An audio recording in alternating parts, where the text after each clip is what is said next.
ได้มีความเศร้าความโศกความเหงาอับเศร้าให้ห่างนี้อย่าได้เหลือจุนเจือเอื้ออารีปีใหม่ปีนี้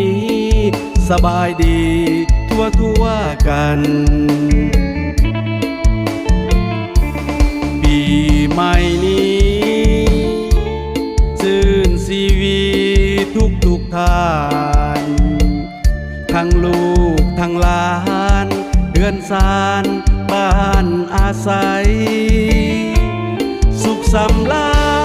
ญเบิกบานสำราญใจสว่างสวัยโลกภัยให้ห่างเหินวันกูดสงกรานต์ซื่นบานและเฮฮาสักการะบูชา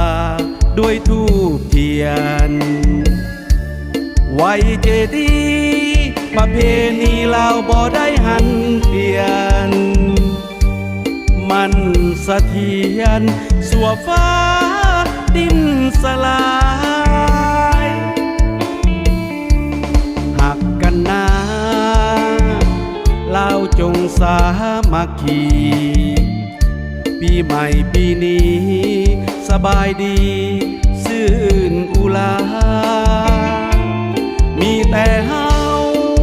คนลาวเป็นเจ้าอาณา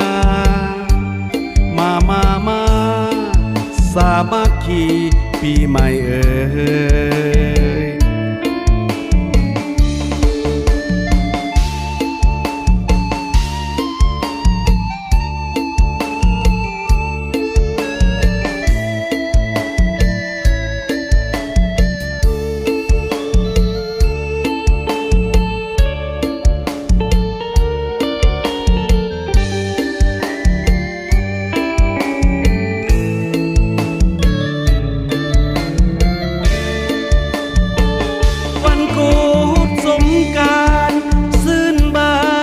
เฮฮาสักการะบูชาด้วยธูปเทียนไหวเจดีย์ประเพณีเราบ่ได้หันเปลี่ยนมันสะเทียนสัวฟ้าดินสลายหักกันนาเราจงสามัคคีปีใหม่ปีนี้สบายดีซื่นอุลามีแต่เฮาคนลาวเป็นเจ้าอาณามาสามัคคีปีใหม่เอ่ยมา